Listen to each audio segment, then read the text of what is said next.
नमस्कार यार, ये हो क्या रहा है? एक तरफ देखो तो शेयर बाजार आसमान छू रहा है, नए नए रिकॉर्ड बना रहा है, और दूसरी तरफ हमारा पोर्टफोलियो है जो मतलब जमीन पर ही अटका हुआ है।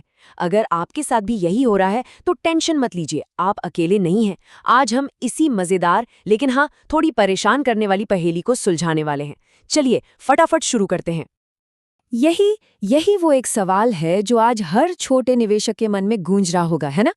कि मार्केट तो ऑल टाइम हाई पर है, तो फिर मेरा पोर्टफोलियो लाल निशान में क्यों है? निफ्टी हर दिन नया रिकॉर्ड बना रहा है और हमारे पोर्टफोलियो में भाई मायूसी छाई हुई है। बड़ा फ्रस्ट्रेटिंग है, सही कहूं तो आज हम इसी क्यों की तह तक जाएंगे। और देखिए, ये सिर्फ महसूस करने वाली बात नहीं है, आंकड़े भी यही कहानी कह रहे हैं। ये जो आपको ऊंचा वाला बार दिख रहा है, ये है निफ्टी, मतलब देश की 50 सबसे बड़ी कंपनियां, रॉकेट बना हुआ है। और ये जो बेचारे नीचे पड़े हैं, ये है मिड और स्मॉल कैप स्टॉक्स, मतलब वो सैकड़ों कंपनियां जहां हम और आप जैसे ज्यादातर लोग पैसा लगाते हैं। तो साफ है, एक ही देश में दो अलग अलग बाजार चल रहे हैं। तो चलिए इस पूरी उलझन को समझने के लिए हम इन कुछ पॉइंट्स पर एक एक करके बात करेंगे। सबसे पहले ये ऑल टाइम हाई वाला दुख क्या है, फिर देखेंगे मार्केट साइकिल को, इसके बाद बात होगी दिग्गजों और नए उभरते सितारों की, फिर देखेंगे कि क्या मुश्किलें हैं और हमारा देसी जुगाड़ कैसे काम आता है, फिर भविष्य के विनर्स को कैसे ढूंढें, और आखिर में क्या धैर्य ही सबसे बड़ी दौलत है। तो पहला पॉइंट, ऑल टाइम हाई का दुख, मतलब रैली में पीछे छूट जाने का एहसास। ये फीलिंग तो सब जानते हैं। ऐसा लग रहा है जैसे कोई जबरदस्त पार्टी चल रही है, ढोल नगाड़े बज रहे हैं और हमें गेट पर ही रोक दिया गया है, इनविटेशन ही नहीं मिला। और इसी फीलिंग को ना एक एक्सपर्ट ने बड़े ही मजेदार अंदाज में बताया है। वो कहते हैं एफआईआईज बेच रहे हैं, प्रमोटर बेच रहे हैं, पीईज बेच रहे हैं, सिर्फ बेचारा रिटेल खरीद रहा है, वो सारी जिम्मेदारी अपने कंधों पर उठाए हुए हैं। मतलब सब माल बेचकर निकल रहे हैं और खरीद कौन रहा है? हम और आप। ये सुनने में फमी भी है और थोड़ा दुखद भी। सारा बोझ, सारी जिम्मेदारी हमारे ही कंधों पर है। लेकिन रुकिए, क्या हो अगर मैं कहूं कि ये जो कुछ भी हो रहा है, ये कोई केओस या अफरा तफरी नहीं है, बल्कि ये एक पैटर्न है जो बार बार दोहराया जाता है।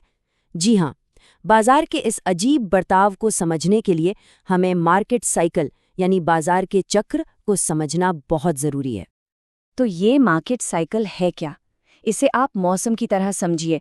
गर्मी आती है, फिर बारिश, फिर सर्दी, वैसे ही मार्केट में भी होता है।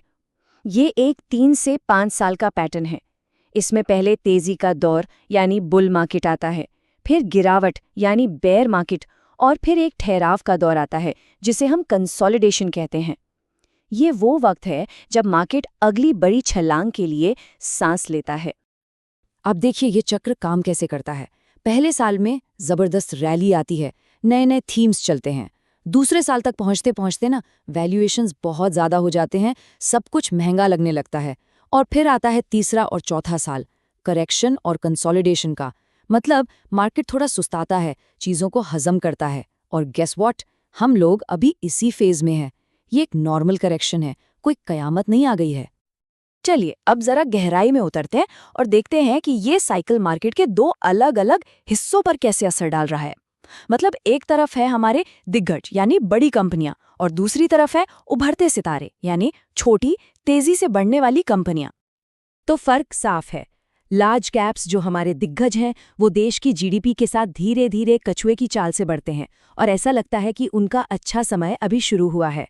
वहीं दूसरी ओर ये जो उभरते सितारे हैं यानी मिड और स्मॉल कैप्स, ये किसी खास थीम पर तूफान की तरह दौड़ते हैं और एक जबरदस्त रैली के बाद अभी ये थोड़ा आराम फरमा रहे हैं। इसका सीधा सीधा मतलब ये है कि अभी आंख बंद करके कहीं भी पैसा लगाने का टाइम नहीं है। अभी पैसा बनाने के लिए आपको सही स्टॉक चुनना पड़ेगा।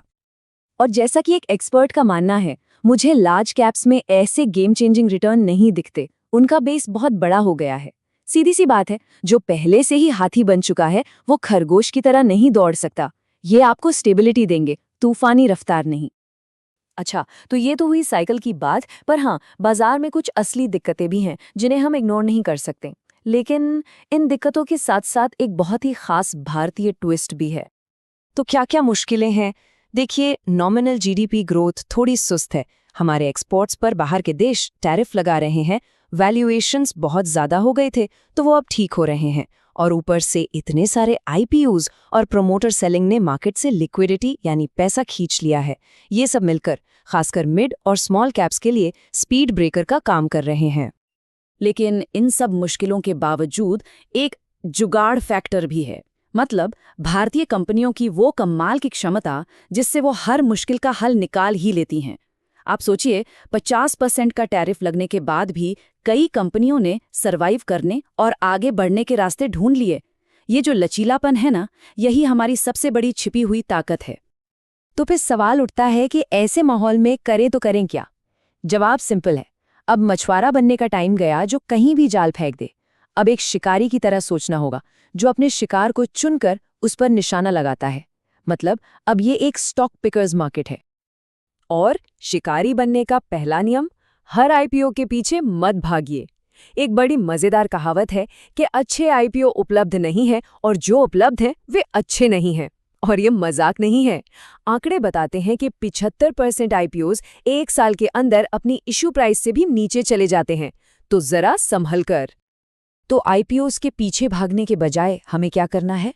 पहला, नए थीम्स पर फोकस करें। याद रखिए, जो पिछले साइकिल के हीरो थे जरूरी नहीं कि वो इस बार भी चलेंगे। दूसरा, सही वैल्यूएशन वाले स्टॉक ढूंढिए। मजे की बात यह है कि आधे से ज्यादा स्टॉक अभी इंडेक्स की औसत पीई से भी सस्ते मिल रहे हैं। और तीसरा, ग्रोथ की तलाश करें। उन सेक्टर्स को पहचानिए जहां कमाई की ग्रोथ अभी भी मजबूत है। और ऐसे कुछ संभावित उभरते हुए थीम्स क्या हो सकते हैं? कुछ एक्सपर्ट्स का इशारा ऑटो एंसिलरीज यानी गाड़ियों के पार्ट्स बनाने वाली कंपनियां, एरोस्पेस और डिफेंस, फार्मा और सीडीएमओएस की तरफ है। और खास तौर पर पावर इंफ्रास्ट्रक्चर, क्योंकि ये एक मजबूत घरेलू कहानी है जिसका ग्लोबल टेंशन से ज्यादा लेना देना नहीं है। और ये सारी बातें हमें हमारे सबसे जरूरी, सबसे आखिरी पॉइंट पर ले आती हैं, एक ऐसी संपत्ति जो किसी भी शेयर, किसी भी स्टॉक से ज्यादा कीमती है। और वो संपत्ति है धैर्य। इक्विटी मार्केट कोई T20 मैच नहीं है, ये एक टेस्ट मैच है।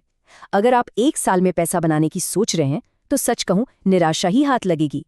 यहाँ असली दौलत बनाने के लिए कम से कम 3 से 5 साल का नजरिया रखना बहुत बहुत जरूरी है। देखिए, बाजार में कोई गारंटी नहीं होती, ये सब संभावनाओं का, प्रोबेबिलिटी का खेल है। और अच्छी खबर ये है कि एक बड़े करेक्शन के बाद इतिहास हमें यही बताता है कि अगले साइकिल में, यानी अगले कुछ सालों में, एक अच्छा नतीजा मिलने की संभावना काफी ज्यादा है। तो मैं आपको इसी एक सवाल के साथ छोड़कर जा रहा हूं। सोचिए, अगर आज के बाजार के विजेता कल के भुला दिए गए स्टॉक हैं, तो आज के वो कौन से नजरअंदाज किए गए स्टॉक हैं जिन्हें कोई नहीं देख रहा, जो कल के विजेता बनेंगे। उम्मीद है इस विश्लेषण से आपको थोड़ी क्लैरिटी मिली होगी। अगर आपको ये बातचीत पसंद आई तो इस कोशिश को सपोर्ट करने के लिए लाइक और सब्सक्राइब जरूर करें। अगली बार फिर मिलेंगे। धन्यवाद।